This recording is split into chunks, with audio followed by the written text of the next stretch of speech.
Hello families, നമുക്കിന്നൊരു ചെമ്മീൻ അച്ചാർ ഉണ്ടാക്കിയാലോ. ഒരു 3 കിലോ പച്ച ചെമ്മീനുണ്ട്. അത് തോടൊക്കെ കളഞ്ഞ് കഴുകി വൃത്തിയാക്കി മഞ്ഞളും മുളകും ഉപ്പും കൂടി പുരട്ടിയിട്ട് നല്ലെണ്ണയിൽ പൊരിച്ചെടുത്തിരിക്കുകയാണ്. അപ്പോൾ പൊരിച്ചെടുത്തപ്പോൾ ഇത്രയേ ഉള്ളൂ. നമുക്കത് ഉണ്ടാക്കാം. അതിലേക്ക് നമുക്ക് വെളുത്തുള്ളി ഇഞ്ചിയും വേണം. ഈ വെളുത്തുള്ളീൻ്റെ പകുതി മതി. പകുതി എടുത്തിട്ട് ബാക്കി പകുതിയോടെ മാറ്റി വെക്കുക. എന്നിട്ട് ആ വെളുത്തുള്ളിയും ഇഞ്ചിയും കൂടി മിക്സിയിലിട്ടിട്ട് ഇതേപോലെ ചതച്ചെടുക്കുക.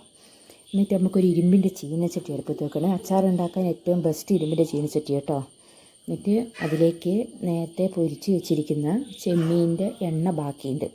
അപ്പോൾ അത് അതിലേക്ക് ഒഴിക്കുക. എന്നിട്ട് അതിൻ്റെ ബാക്കി മതി നമുക്ക് നല്ലെണ്ണ എടുക്കാം. ഈ എണ്ണ ഉണ്ടെങ്കിൽ നല്ലതാണ്. അപ്പം അതിലേക്ക് ബാക്കി നല്ലെണ്ണയും കൂടി ഒഴിക്കുക കേട്ടോ. ചൂടാകട്ടെ. എന്നിട്ട് കടുകിടുക. കടുക് കുറച്ച് 1 സ്പൂണ് നിറച്ചും കടുകിടുക. അത് പൊട്ടി വരുന്നവരെ നമുക്ക് വെയിറ്റ് ചെയ്യാം കേട്ടോ. പൊട്ടുന്നുണ്ട്, ആയി വരുന്നുണ്ട് കേട്ടോ. നമുക്കതിലേക്ക് ഈ സാധനങ്ങളൊക്കെ വേണം. കറിവേപ്പില, വെളുത്തുള്ളി, ഇഞ്ചിയും വെളുത്തുള്ളിയും കൂടി ചതച്ചത്, പച്ചമുളക് ഇട്ട്. അപ്പോൾ ചതച്ച ഇഞ്ചിയും വെളുത്തുള്ളിയും കൂടി ഞാൻ അതിലേക്ക് ഇട്ടിട്ടുണ്ട്. ബാക്കി നല്ല വെളുത്തുള്ളി ഇടുക. അതിൻ്റെ കൂടെ കറിവേപ്പിലയും പച്ചമുളകും ഒക്കെ കൂടിയിട്ട് നല്ലോണം വഴറ്റുക കേട്ടോ. കറിവേപ്പില കുറച്ച് അധികം വേണേ, എന്നാലേ അച്ചാറിന് രസം ഉണ്ടാവുള്ളൂ. നല്ല നാടൻ കറിവേപ്പില കേട്ടോ. ഞാൻ കണ്ണൂർ വീട്ടിൽ പോയപ്പോൾ അവിടുന്ന് കൊണ്ടുവന്നാണ്. എനിക്ക് ഇവിടെ അധികം കറിവേപ്പിലയൊന്നും കിട്ടാനില്ല. അവിടെ ഉണ്ട് ഇഷ്ടം പോലെ. അപ്പോൾ അവിടുന്ന് കൊണ്ടുവന്ന കേട്ടോ. അതിലേക്ക് നമുക്ക് പച്ചമുളക് ഇടുക. എന്നിട്ട് നല്ലപോലെ വഴറ്റിയെടുക്കുക കേട്ടോ. നല്ല നിറം മാറണം. എല്ലാത്തിൻ്റെയും പച്ച മണമൊക്കെ മാറി നല്ല നല്ല ബ്രൗൺ കളറായി വരണം കേട്ടോ.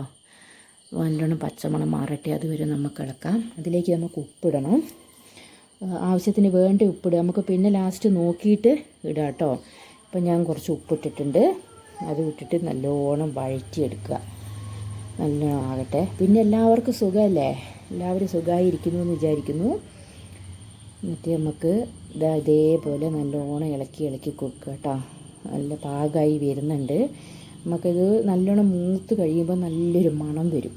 അപ്പോൾ നല്ലൊരു സ്മെല്ലിങ്ങനെ വരും. വെളുത്തുള്ളീൻ്റെ ഇഞ്ചീൻ്റെ പച്ചമുളകും എല്ലാം കൂടി ഇട്ടിട്ടുള്ള നല്ലൊരു സ്മെല്ല് വരും കേട്ടോ. അപ്പം നമുക്ക് തീയൊന്ന് സിമ്മിലിടാം.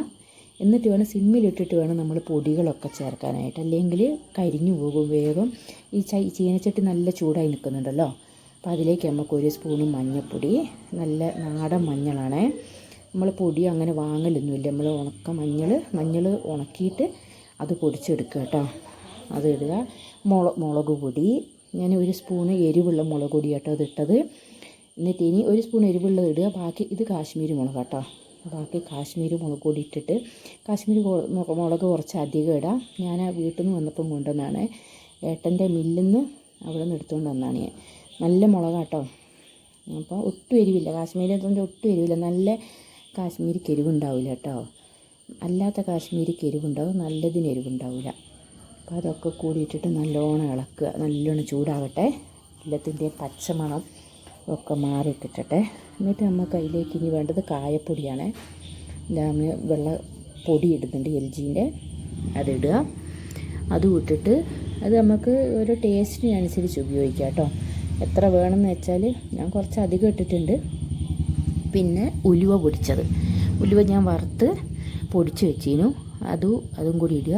എന്നിട്ട് ഇത് രണ്ടും കൂടി ഇട്ടിട്ട് നല്ലോണം ഒന്നും കൂടി ഇളക്കി കൊടുക്കുക.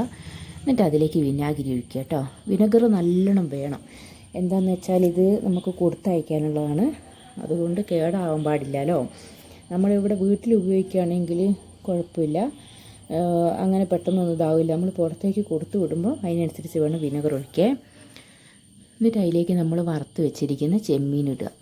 ചെമ്മീൻ ഇട്ടിട്ട് ചെറിയ തീ കൂട്ടി വെക്കരുത്. ചെറിയ തീയിൽ നല്ലപോലെ ഇതേപോലെ വഴറ്റിയെടുക്കുക. നല്ലോണം ഇളക്കി ഒക്കെ പിടിക്കട്ടെ. മുളകും മഞ്ഞളും എല്ലാം ആ മീനിലോട്ട് പിടിച്ച് വരട്ടെ. വിനാഗിരീൻ്റെതും എല്ലാം പിടിക്കട്ടെ. എന്നിട്ട് നമുക്ക് ഇങ്ങനെ ഇളക്കി കുറച്ച് നേരം വെയിറ്റ് ചെയ്യാം. അപ്പം നമ്മൾ ഏകദേശം ഞാൻ അച്ചാർ പൊടിയൊന്നും ഉപയോഗിക്കാറില്ല കേട്ടോ. നമ്മളെ ചെമ്മീൻ അച്ചാർ ഏകദേശം തയ്യാറായി കഴിഞ്ഞിട്ടുണ്ട്. നമുക്ക് നോക്കാം കേട്ടോ. ചെറുങ്ങനെ തിളയ്ക്കുന്നുണ്ട്. അപ്പോഴത്തേനുണ്ട് അമ്മായി വന്നിട്ട് തറവാട്ടിൽ നിന്ന്. അമ്മായിക്ക് ഞാൻ ടേസ്റ്റ് ചെയ്യാൻ കൊടുത്തു. അമ്മായി നല്ല അടിപൊളിയാന്നൊക്കെ പറയുന്നുണ്ട് കേട്ടോ. എൻ്റെ അച്ചാർ എല്ലാവരും ട്രൈ ചെയ്ത് നോക്കണം കേട്ടോ. ഇഷ്ടമായാൽ എൻ്റെ ചാനൽ എല്ലാവരും സബ്സ്ക്രൈബ് ചെയ്യണേ, ലൈക്കും ചെയ്യണേ.